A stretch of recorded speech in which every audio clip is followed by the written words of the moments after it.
কেনেকুৱা ইমান ভাল নহয় নেকি কিমান ভাল খবৰ এটাটো ইমান হ'ব পাৰে কিমান ভাল খবৰ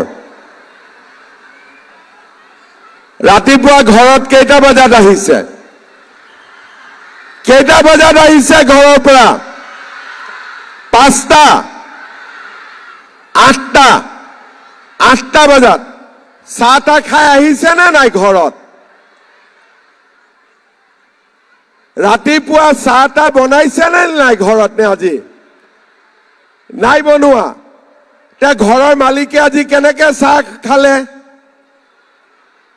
নাই খোৱা হে ভগৱান আজি যদি চেক লৈ না যায় ঘৰত বহুত জুকাব হয় নে নহয় গতিকে চেক লৈ যাব লাগিব না নালাগে লাগিব ঠিক আছে আজি আপোনালোকে ইয়াতে চেকু পাব আৰু মই কেইটামান কথা কম ভাল কৰি শুনিলে ভৱিষ্যতলৈ আৰু চেক পাব হ'ব ঠিক আছে আজিৰ সভাত আমাৰ মাজত উপস্থিত অসম চৰকাৰৰ সন্মানীয় মন্ত্ৰী ৰঞ্জিত দাস ডাঙৰীয়া জীৱেশ ৰয় ডাঙৰীয়া অশ্বিনী ৰায় চৰকাৰ ডাঙৰীয়া অশোক সিংঘি ডাঙৰীয়া বনেন্দ্ৰ মুছাহৰি ডাঙৰীয়া দেৱময় সানিয়াল ডাঙৰীয়া দীপক সাহা ডাঙৰীয়া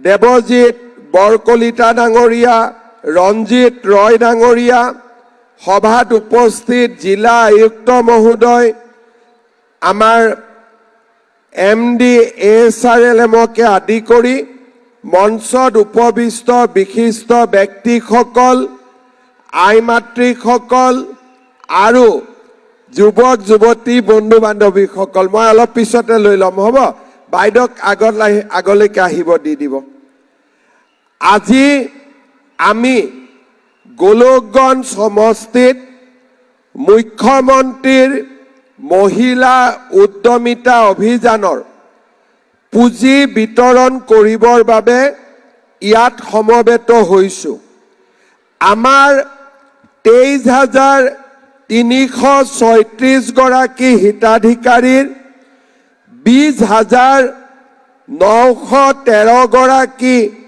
গাঁও অঞ্চলৰ পৰা আহিছে আৰু 2,423 গৰাকী নগৰ অঞ্চলৰ মহিলা আমাৰ মাজত ইয়াতে উপস্থিত হৈছে অশ্বিনী ৰায় চৰকাৰে মোক কৈছে যে আমাৰ কিছু মহিলাই এই আঁচনিৰ বাবে আবেদন কৰিব পৰা নাছিলে তেওঁলোকক ভৱিষ্যতে আৰু সুযোগ এটা দিব লাগে মই নিশ্চয় যিসকল মহিলাই এই আঁচনিত আবেদন কৰিব পৰা নাই বা কিবা কাৰণত আঁচনিখনৰ পৰা বাদ পৰিছে মই নিশ্চয় সকলোকে দিবৰ বাবে চেষ্টা কৰিম আপোনালোকে বাইদেউসকলক ঘৰত গৈ জনাই দিব মুখ্যমন্ত্ৰীৰ মহিলা উদ্যমিতা অভিযান এই আঁচনিখনৰ জৰিয়তে আমি অসমৰ 40 লাখ মহিলালৈ তেওঁলোকে যাতে এগৰাকী সফল উদ্যমী মহিলা হ'ব পাৰে তাৰ বাবে তেওঁলোকক আমি এই আঁচনিৰ অধীনলৈ আনি পৰ্যায়ক্ৰমে তেখেতসকলক আগুৱাই লৈ গৈ আমি তেখেতসকলক এগৰাকী উদ্যমী মহিলা বনাবৰ বাবে ব্যৱস্থা কৰিছো আপোনালোকে জানে যে আজিকালি এটা নতুন শব্দ প্ৰধানমন্ত্ৰী ডাঙৰীয়াই উল্লেখ কৰিছে সেই শব্দটো হৈছে লাখপতি দিদি আৰু অসমত আমি লাখপতি দিদিৰ পৰিৱৰ্তে লাখপতি বাইদেউ বুলি এই মহিলাসকলক সম্বোধন কৰোঁ। লাখপতি বাইদেউ মানে কি? লাখপতি দিদি মানে কি? যিগৰাকী মহিলাই বছৰত 1 লাখ টকাৰ ব্যৱসায় কৰিব পাৰে, সেইগৰাকী মহিলাক আমি লাখপতি বাইদেউ বা লাখপতি দিদি বুলি আমি সন্মান আগবঢ়াওঁ।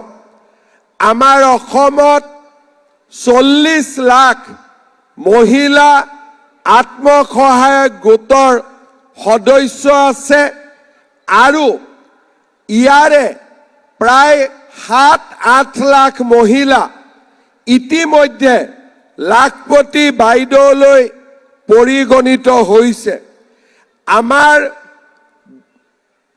গোলকগঞ্জ সমষ্টিৰ GVC লোহিত আত্মসহায়ক গোটৰ সদস্যা মিনু ৰায়ে 2004 চনৰ পৰা কাম কৰি পেপাৰ প্লেট প্ৰস্তুত কৰা এটা উদ্যোগ আৰম্ভ কৰে। আজি পেপাৰ প্লেট, বাটি, গিলাচ আদিৰ উৎপাদন আৰু বিক্ৰী কৰি মিনু ৰায় বাইদেৱে বছৰি 15,000 টকাকৈ বছৰি 1,80,000 টকাৰ উপাৰ্জন কৰে।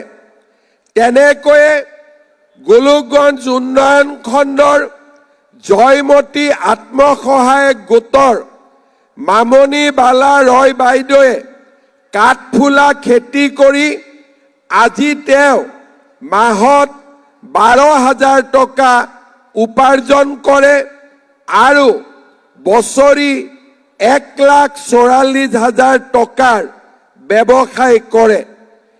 এই আমাৰ মিনু বাইদেৱে হওক, মামনি বাইদেৱে হওক, তেওঁলোক কোনো বেলেগ জাগাৰ নহয়, আমাৰ গোলকগঞ্জৰে মহিলা। যদি গোলকগঞ্জৰ এজনী মহিলা লাখপতি হ'ব পাৰিছে, 10 জনীয়ে কিয় নোৱাৰিব? 10 জনীয়ে যদি হ'ব পাৰিছে, 100 জনীয়ে কিয় নোৱাৰিব? আৰু 100 গৰাকীয়ে যদি হ'ব পাৰিছে, 1000 গৰাকীয়ে কিয় হ'ব নোৱাৰিব?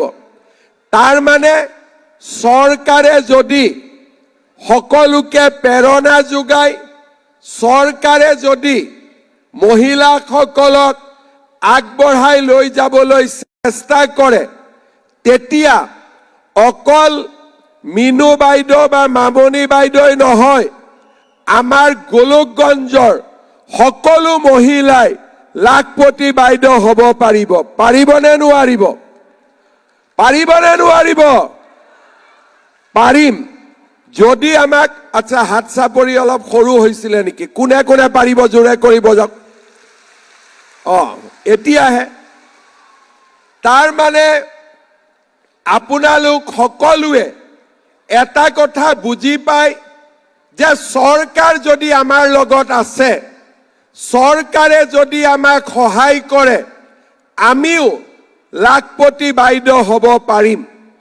সেইকাৰণে চৰকাৰে দুটা দিশত আপোনালোকক সহায় কৰিবৰ বাবে আগবাঢ়ি আহিছে। এটা হৈছে আমাৰ গোট, অৰ্থাৎ SHG গোট বা সেলফ হেল্প গ্ৰুপ।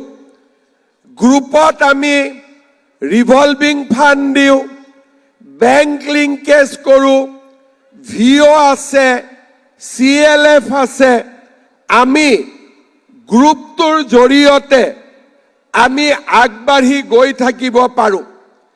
দ্বিতীয়তে, আমি গ্ৰুপৰ সদস্য, বেংক বুজি পাওঁ, মিটিং কৰোঁ, প্ৰচিডিং বনাওঁ। আগতে আমি ঘৰৰ ভিতৰত আছিলোঁ, এতিয়া আমি ঘৰৰ পৰা ওলাই আহিছোঁ।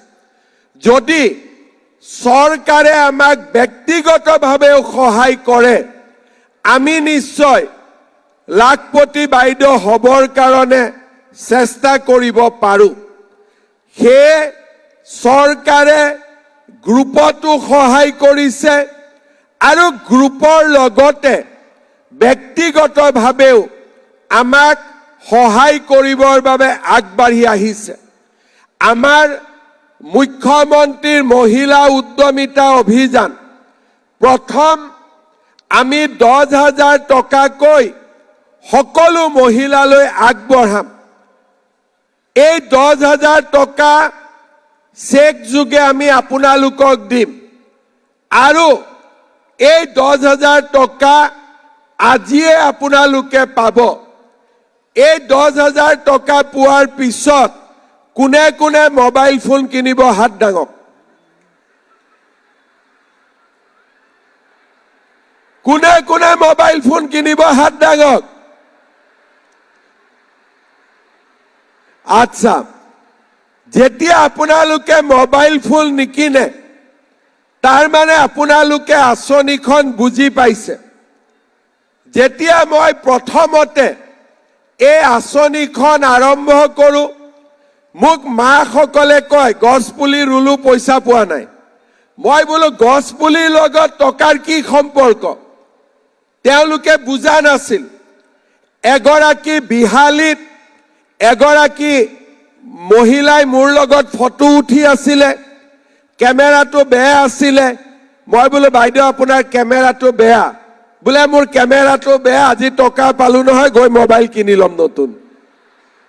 তেতিয়া মই বুজি পাইছিলো যে আঁচনিখনৰ বিষয়ে আমাৰ মহিলাসকলে বুজি পোৱা নাই বা ডিপাৰ্টমেণ্টে বুজাব পৰা নাই।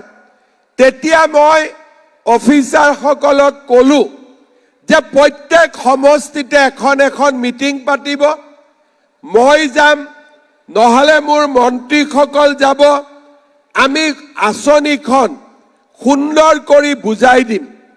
প্ৰথম আজি যে আমি 10,000 টকা পালো, এই 10,000 টকা আমি তিনি ধৰণে খৰচ কৰিব পাৰো।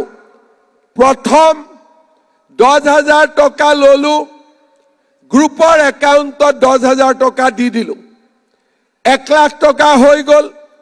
এই 1 লাখ টকা দি আমি গ্ৰুপৰ জৰিয়তে ব্যৱসায় কৰিলো, লোন দিলো, ইজনে সিজনক সহায় কৰিলে, আমি আগবাঢ়ি গলো। দ্বিতীয়তে বোলে আমি গ্ৰুপত নিদিও, কোনো কথা নাই, আমি টকাটো ললো, লৈ ছাগলী, গাহৰি, মুৰ্গী, আমি তাঁতশাল, সৰু সুৰা দোকান, আমি যি কৰো কিবা এটা ভাল কাম আমি কৰিব লাগিব যে এই 10,000 টকা আমি ভাল কামত খৰচ কৰিলো। তৃতীয়তে বহুত মহিলা আছে যাৰ হাজবেণ্ডৰ সৰু সুৰা ব্যৱসায় আছে, কিবা কিবি কাম কৰে, আমি হাজবেণ্ডৰ ব্যৱসায়ত এই 10,000 টকাটো দি দিলো, কোনো আপত্তি নাই। গ্ৰুপত দিলো, নিজে কৰিলো, নহলে ঘৰৰ ব্যৱসায়ত এই 10,000 টকাটো আমি খৰচ কৰিলো। 6 মাহ 7 মাহ পিছত আমি আপোনালোকৰ ঘৰত যাম আৰু আমি সুধিম যে টকাটো ক'ত খৰচ কৰিলে। বোলে মই গ্ৰুপত দিলো, বাস। বোলে মই নিজে ছাগলী আনিলো, গাই গৰু আনিলো, দোকান দিলো, পাঁচ। বোলে মই মোৰ স্বামীৰ ব্যৱসায়ত এই টকাটো লগালো, পৰীক্ষাত পাছ। তেতিয়া আমি আপোনালোকক মাতি আনি এনেকৈ মিটিং কৰি আকৌ 25,000 টকা আমি আপোনালোকক দিম। কিমান টকা দিম? 25,000 টকা দিম দ্বিতীয় কিস্তি। দ্বিতীয় কিস্তিত 25,000 দিলো, আকৌ আপোনালোকে ভাল কৰি খৰচ কৰিলে। তৃতীয় বছৰত আমি আপোনালোকক মাতি আনি গাই প্ৰতি 50,000 টকাকৈ আমি আপোনালোকক দিম। ভাল হ'বনে বেয়া হ'ব? ভাল হ'বনে বেয়া হ'ব? তাৰ মানে 10,000 25 হ'ল, 25,000 50,000 হ'ল। চৰকাৰৰ পৰা কিমান পালে? 85,000 টকা চৰকাৰৰ পৰা আপোনালোকে লাভ কৰিলে। আৰু এই টকা খৰচ কৰি আপোনালোক একোজন ভাল ব্যৱসায়ী উদ্যমী মহিলা হ'ব পাৰিব। পাৰিবনে না আপোনালোকে? যেতিয়া মই 25,000 দিব আহিম, এই 23,000 থাকিব নে কমি যাব? কমিব নালাগে। সকলোৱে 25,000ৰ কাৰণে কষ্ট কৰিব লাগিব। কৰিব পাৰিবনে নোৱাৰে? কিন্তু আৰু এটা কাম আছে। 25,000 পাব লাগিলে বাচ্চা কিন্তু 3টাতকৈ বাঢ়িব নোৱাৰিব। 3টা আছিলে 3টা থাকিব লাগিব। বোলে নহয় 4টা হৈ গ'ল। আৰে বাইদেউটো মই মানা কৰিছিলো। বোলে কি কম, আল্লাই দি দিলে। সুধিলে কয় আল্লাই দি দিলে। এতিয়া আপোনালোকে মোক কওক, আল্লাই ঘৰত আহি কাবাক বাচ্চা দিয়ে নেকি? দিয়ে নেকি? আল্লাইটো নিদিয়ে। যি হয় গিৰিয়েক আৰু ঘৈণীয়েকৰ মাজতে বাচ্চা হয়। আল্লাহটো ইয়াত নাহে, ভগৱানটো ইয়াত নাহে। গতিকে আমি আল্লাহক কিয় ক'ব লাগে, ভগৱানক কিয় ক'ব লাগে? আজিৰ পৰা আমি গৈ আমাৰ মাত্ৰ গিৰিয়েকক ক'ব লাগে 3টাই হ'ব, 4টা হ'ব নোৱাৰে, কাৰণ আমি লাখপতি বাইদেউ হ'ব লাগিব। মই ঠিক কৈছো নে নাই কোৱা? ঠিক কৈছো নে নাই কোৱা? মই ঠিক কথা কওঁ কাৰণে কিছুমান মানুহে মোক বেয়া পায়, কিন্তু বেয়া পালেও ঠিক কথা ক'ব লাগে। লাগে নে নালাগে? কাৰোবাৰ ঘৰত যদি 7টা 8টা বাচ্চা হয়, সেই বাচ্চা স্কুলত যাব পাৰিব নেকি কওকচোন? ভাল কৰি খোৱা বোৱা পাব নেকি কওকচোন? কোনবা নহয় কোনবা বাচ্চা স্কুলত নাযাব, বেমাৰ হ'ব, চিকিৎসা নাপাব, আৰু তাৰ পৰাই ল'ৰা ছোৱালী বিপথে যোৱা আৰম্ভ কৰে। সেইকাৰণে মই কিছুমান কাম কৰি আছো যে বাচ্চা ছোৱালীক কোনেও বিয়া দিব নোৱাৰে। যদি বাল্য বিবাহ হয়, তেতিয়ালে যোনে বাচ্চা ছোৱালীক বিয়া কৰাব সি জেলত যাব লাগিব। চিধা কথা। আজি তাৰ কাৰণে আমাৰ অসমত বাচ্চা ছোৱালীৰ বিয়া কমি গৈছে। বাপেক মাকে মোক সুধিছে যে ছোৱালীকতো বিয়া দিয়া নাই, কি কৰাম? মই কৈছো পঢ়াওক। বোলে পঢ়াবৰ কাৰণে আমাৰ টকা নাই। মই টকা দিছো নিযুত মইনা আঁচনি, আপোনালোকে ছোৱালীক পঢ়াওক, টকাৰ কথা চিন্তা কৰিব নালাগে। আজি আমাৰ ছোৱালী কলেজলৈ গৈছে, দেখিলে ভাল লাগে। সৰু সৰু ছোৱালীবোৰ আগত বিয়া হৈছিলে, এতিয়া কলেজত যায়। 25 তাৰিখে মই আৰু এখন নতুন কাম কৰিব গৈ আছো। সেইটো হ'ল এটা পুৰুষে এটা মতা মানুহে যদি সেকেন্ড টাইম বিয়া কৰায়, সি 7 বছৰ জেলত যাব লাগিব। সি 7 বছৰ জেলত যাব লাগিব। আমাৰ বাইদেউ তোৰ ভাল লাগিছে নে নাই? এজনী ঘৈণীয়েক আছে, বোলে এই ঘৈণীয়েকক ভাল লগা নাই, আৰু এগৰাকী বিয়া কৰালো।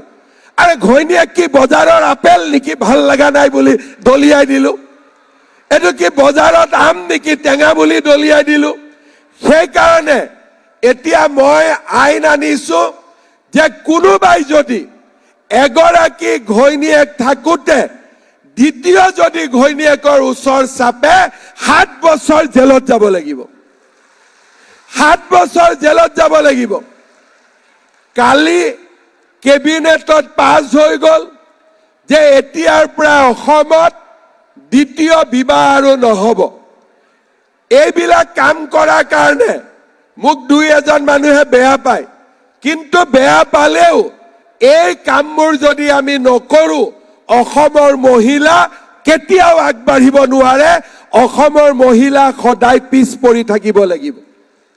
কথা নাই বাৰ্তা নাই, বাচ্চা নিজে জন্ম দিও, দোষটো আল্লাহক দিও, হ'ব পাৰিব নেকি তেনেকুৱা? এইবিলাক নিয়ম আমি ভাঙিব লাগিব। আৰু পুৰুষ মহিলাই সকলোৱে বুজিব লাগিব যে মহিলাক কেনেকে আমি সন্মান কৰিব লাগে, মহিলাক কেনেকৈ আদৰ কৰিব লাগে, মহিলাক কেনেকে আমি আগুৱাই লৈ যাব লাগে। আজি আমি অৰুণোদয় আঁচনি আৰম্ভ কৰিছিলো। পুৰুষতো টকাটো দিব পাৰো, পুৰুষৰ একাউণ্টতো টকাটো দিব পাৰো, কথা একো নাই, টকাটোতো একাউণ্টতে যাব। কিন্তু আজি 10 তাৰিখে অৰুণোদয় আহিব, 9 তাৰিখৰ পৰা হাজবেণ্ডে ঘৈণীয়েকক মৰম কৰি থাকে যে মা কেতিয়া টকাটো আহিব, বোলে 10 তাৰিখে। সন্মান বাঢ়িছে নে নাই মহিলাসকলৰ? বাঢ়িছে নে নাই কওক আপোনালোকে? বাঢ়িছে। আজি ছেপ্টেম্বৰ মাহত আমি অৰুণোদয় দিয়া নাছিলো। মিটিঙত গিৰিয়েকবিলাকে সোধে যে অৰুণোদয় অহা নাই। মই বোলো অৰুণোদয়টো মহিলাৰহে, তহঁতক কিয় লাগে? তেতিয়া মই বুজি পালো যে অৰুণোদয়ৰ কাৰণে গিৰিয়েকসকলো চিন্তাত থাকে, আৰু অৰুণোদয় যোন ঘৈণীয়েকে পায় তেওঁলোকক ঘৰত আগতকৈ মৰম বেছি কৰে, হয়নে নহয়? আজি যদি এই 10,000 টকাও পাওঁ, 25,000ও পাম, 50,000ও পাম, আমি আগবাঢ়ি গৈ থাকিম। কোনে কোনে অৰুণোদয় পাইছে হাত দাঙকচোন। বহুতে অৰুণোদয় পাইছে, কোনবাই হাত দাঙা নাই, কোনে কোনে পোৱা নাই এবাৰ হাত দাঙক। বঢ়িয়া। আজি মই যোনে যোনে অৰুণোদয় পোৱা নাই, অৰুণোদয় যাতে পায়, নতুনকৈ 4,000 অৰুণোদয় মই আমাৰ অশ্বিনী চৰকাৰক দি যাম, তেওঁ আপোনালোকক বিলাই দিব। হ'ব অশ্বিনী ভাই, 4,000 অৰুণোদয় কোনে কোনে পোৱা নাই হাত দাঙকচোন আৰু এবাৰ।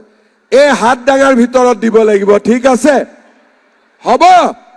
লাভ হৈ গ'ল নে নাই? আজি মিটিঙত আহি আকৌ হ'ল নে নাই? 10,000ও পালে, অৰুণোদয়ও পালে। আজি ৰাতিপুৱা আমি আৰু এখন নতুন আঁচনি আৰম্ভ কৰিছো যে আমি 117 টকাত 1 কেজি দালি পাম, 1 কেজি চেনি পাম, 1 কেজি নিমখ পাম। আৰু জানুৱাৰী মাহৰ পৰা 100 টকাতে আমি 1 কেজি দালি পাম, 1 কেজি চেনি পাম, 1 কেজি নিমখ পাম। আমি বজাৰতকৈ 100 টকা কম দামত আমি 3 কেজি বস্তু ঘৰত আনিব পাৰিম। আজি গম পাইছে নে নাই? আজিৰ পৰা যে আঁচনি আৰম্ভ হৈছে, গম পাইছে নে নাই আপোনালোকে? এতিয়া আপোনালোকে চাই আহিছে, এতিয়া আপোনালোকে মোক কওক, কংগ্ৰেছৰ দিনত আমি কি পাইছিলো? কি পাইছিলো? লুঙি, হয়নে? ধুতি, সূতা, কম্বল। এতিয়া আমি আপোনালোকক কি দিওঁ? 1250 টকা অৰুণোদয়। যদি 20 কেজি 30 কেজি চাউল ঘৰত আহে 800 টকা, 40 টকা কেজি, 20 টকাকৈ পালেও 800 টকা, 1250 আৰু 800 টকা। বৃদ্ধ পেঞ্চন 250 টকা হৈ আছে। 2 এদিনতে ইয়াকো মই আৰু বঢ়াই দিব গৈ আছো, যাতে আৰু বেছিকৈ বৃদ্ধ পেঞ্চনৰ টকা পায়। বিধৱা পেঞ্চন 1250 টকা। বেমাৰ হলে ৰেচন কাৰ্ডখন দেখুৱালে 5 লাখ টকালৈকে বিনামূলীয়া চিকিৎসা। আজিৰ পৰা কম দামত 1 কেজি দালি, 1 কেজি চেনি, 1 কেজি নিমখ। আৰু আগলৈ গৈ ফেব্ৰুৱাৰী মাহত অৰুণোদয় পোৱা মহিলাসকলক মই আৰু এটা ডাঙৰ উপহাৰ দিবৰ কাৰণে গৈ আছো। ভাল উপহাৰ হ'ব। পুৰা ৰেডি হৈ থাকক ফেব্ৰুৱাৰী পুৱালৈকে। ফেব্ৰুৱাৰী মাহত আপোনালোকে আৰু ভাল পোৱাকৈ মই আপোনালোকক এটা ডাঙৰ উপহাৰ দিবৰ কাৰণে গৈ আছো। এতিয়া নকওঁ, এতিয়া কলে কংগ্ৰেছী বিলাকে বহুত বেয়া পাই যাব মোক। ইহঁতি অলপ চিন্তা কৰি থাকক কি দিম কি দিম কি দিম বুলি। লাষ্টত আপোনালোকক আমি দি দিম, কিন্তু লুঙি নিদিওঁ, সেইটো কনফাৰ্ম হ'ব। লুঙি আৰু ধুতি নিদিওঁ। আমি আপোনালোকক ভাল উপহাৰ এটা দিবৰ কাৰণে গৈ আছো। যিসকলে আগতে চৰকাৰ দেখিছে, আগত চৰকাৰে কি দিছিলে আমাক, কোনেও আমাক কেতিয়াও এনেকে আগবঢ়াই নিয়া নাছিলে। আজি আমি আঁচনি দিছো দৰিদ্ৰজনক, ছোৱালীক আমি পঢ়াৰ ব্যৱস্থা কৰি দিছো কলেজত, বিনামূলীয়া এডমিশ্যন আৰু মহিলাৰ সন্মান। এটা ঘৰত এগৰাকী ঘৈণীয়েক থাকোতে নিজৰ হাজবেণ্ডে আৰু এটা বিয়া কৰাই ললে মহিলাগৰাকীয়ে মনত কিমান দুখ পায় তাক আমি বেলেগক জনাব নোৱাৰো। মোৰ ওচৰত আহে বহুত মহিলা আহে, বোলে মোৰ হাজবেণ্ডে দ্বিতীয়বাৰ বিয়া কৰাই ললে, এতিয়া মোক নাচাই। মই যিমান কাগজ পাওঁ চাই মোৰ বেয়া লাগে। আৰু বহুতে কবও লাজ কৰে, বহুতে কবও বেয়া পায়। আমি আমাৰ অসমখনক মহিলাৰ কাৰণে সুৰক্ষিত কৰিব খুজিছো। আজি চাকৰি 30% ৰিজাৰ্ভেশ্যন, পঞ্চায়তত ৰিজাৰ্ভেশ্যন, আৰু মোদী ডাঙৰীয়াই কেইদিনমানৰ ভিতৰতে MLA MP টো মহিলাৰ কাৰণে ৰিজাৰ্ভেশ্যন কৰি দিব। তাৰ মানে আজি আমাৰ অসমত আমি মহিলা সমাজক আগুৱাই লৈ যাবলৈ প্ৰচেষ্টা আৰম্ভ কৰিছিলো। আজি মই দেখা পাইছো যে অসমৰ মহিলা আজি আগবাঢ়ি আহিছে। আপোনালোকে চিন্তা কৰক, আজি ৰাতিপুৱা আপোনালোক ঘৰৰ পৰা ওলাই আহিছে, হাজবেণ্ডে চাও খাব পোৱা নাই ৰাতিপুৱা, কিন্তু আপোনালোকে ওলাই আহিছে কাৰণ আপোনালোক আগুৱাই যাব বিচাৰে, আপোনালোকে কিবা এটা কৰি দেখুৱাব খোজে, হয়নে নহয়? আৰু আমি আপোনালোকক সহায় কৰিছো যাতে আপোনালোকে এনেকৈ আগবাঢ়ি গৈ থাকিব পাৰে। আমাৰ ধুবুৰী জিলাত যিমান মহিলাক আমি আঁচনি দিব খোজো, আঁচনি দিব নোৱাৰো, কাৰণ মোক ডিচিয়ে কয় যে 3টাতকৈ তেওঁলোকৰ ঘৰত বেছি সন্তান আছে। মই এটাই কথা কম যে সিমান আমি জন্ম দিব লাগে যিমানক আমি স্কুল আৰু কলেজত পঢ়াব পাৰো। মোৰ একো লাভ নহয়, লাভ কাৰ হ'ব? আপোনালোকৰ লাভ হ'ব। আপোনালোকৰ ল'ৰা ছোৱালী ডাক্তৰ ইঞ্জিনিয়াৰ হ'ব, আপোনালোকৰ ল'ৰা ছোৱালী সমাজত আগবাঢ়ি যাব পাৰিব। আৰু সেই কাৰণে আমি আমাৰ অসমখনত এনেকুৱা পৰিৱেশ সৃষ্টি কৰিছো। লাখপতি বাইদেউ হ'ব পাৰিব, ল'ৰা ছোৱালীক পঢ়াত সহায় কৰিব পাৰিব, সমাজখনক আমি আগুৱাই লৈ যাব পাৰিম, আৰু আমাৰ মহিলা সবলীকৰণ হ'ব।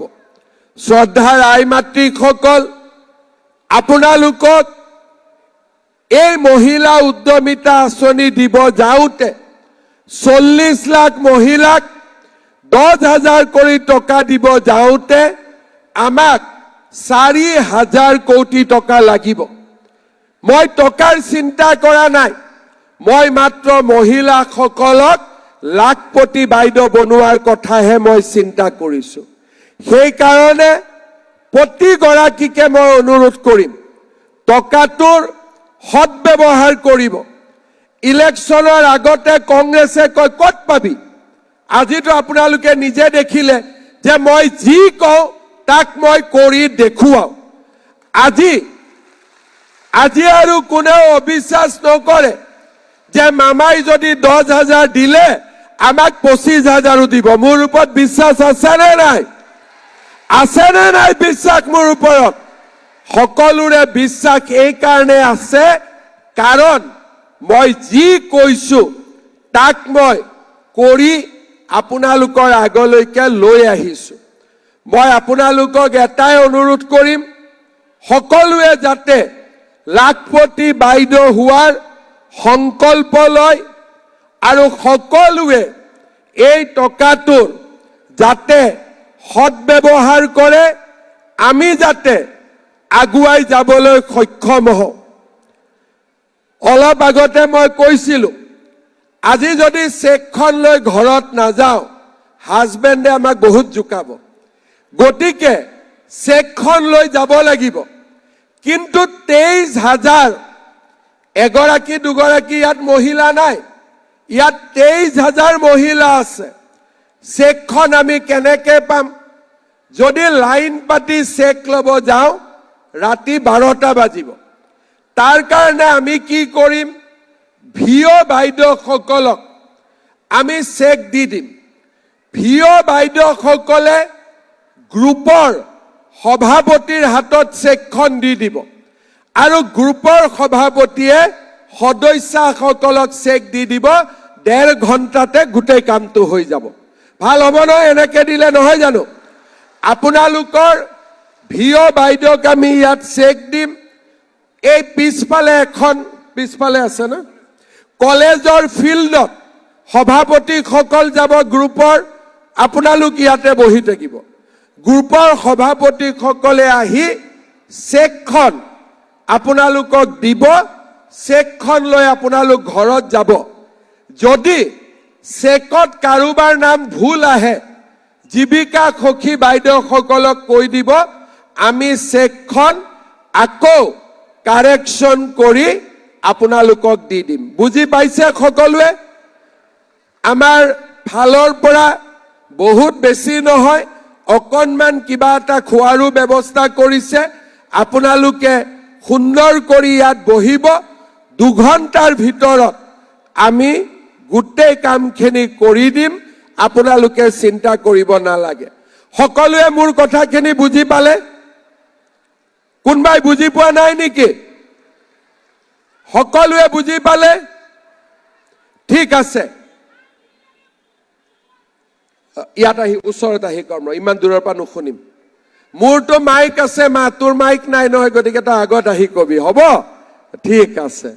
আৰু যোনে যি বুজিব খুজিছে আমাৰ জীৱিকা সখী বাইদেউসকল, বেংক সখী বাইদেউসকলৰ পৰা ধুনীয়াকৈ বুজি ল'ব আৰু আপোনালোককো আমি ট্ৰেইনিং কৰাই গৈ থাকিম। সকলোৱে বুজি পালে? চেক লৈ যাব লাগিব নে নালাগিব? আজি লাগিবতো। 2 ঘণ্টা বহিলেতো কষ্ট নহয়। বহিব পাৰিব নে নোৱাৰিব? পাৰিবতো। বঢ়িয়া। মই পুনৰ এবাৰ সকলোকে ধন্যবাদ জনাইছো। আজি মোৰ মিটিঙত ভাল লাগিছে। মহিলাৰ লগত ল'ৰাও বহুত আহিছে, আজি পুৰুষো বহুত আহিছে। এইফালেও পুৰুষ আছে, সেইফালেও পুৰুষ আছে। দে সকলোকে মই নমস্কাৰ জনাইছো, চবকে ধুনীয়া। পুৰুষবিলাক আহিছ, ঠিকে আছে ভাইসকল। খালি মহিলাসকলক আগবঢ়াই দিব লাগিব দেই সকলোৱে, হ'বনে নহ'ব? ঠিক আছে। মহিলা মানে হ'ল ঘৰৰ লক্ষী। মহিলা ঠিক থাকিলে ঘৰখন আগবাঢ়ি গৈ থাকে। মই ঠিক কৈছো নে নাই? ঠিক কৈছো নে নাই? এতিয়া মোৰ লগত সকলোৱে একেলগে ক'ব, ভাৰত মাতা কি, ভাৰত মাতা কি, ভাৰত মাতা কি, নৰেন্দ্ৰ মোদী, নৰেন্দ্ৰ মোদী, নৰেন্দ্ৰ মোদী। বহুত বহুত ধন্যবাদ। জয় হিন্দ, বন্দে মাতৰম।